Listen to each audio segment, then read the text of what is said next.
Hakuna kinachoonekana bora wakati wa ujenzi. Nothing look good under construction. Kwa watu wasipatie pressure kwamba hasa mbona hauna mazuri jamani? Mbona hauna maisha mazuri jamani? Biashara ndio kwanza umeanza. Una mwaka wa kwanza, una mwaka wa pili, una miezi 6.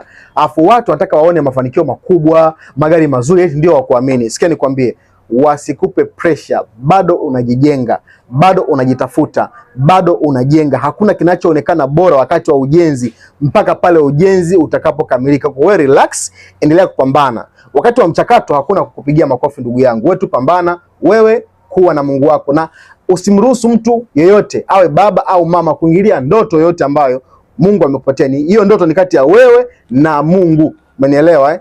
Hii video share, like na comment, lakini repost ili ukae nayo. Lakini pia mwambie mtu kama anapenda kuanza biashara kwa mtaji mdogo na hajui aanze biashara gani, atafute mtaji wa 195,000, alafu mimi nitamuelekeza biashara ya kufanya ambayo mimi naifanya, ambayo imenisaidia kuweza kutimiza malengo makubwa sana. Ni Millionaire Mentor Mr. Joseph, billionaire ndo Bandola hapa.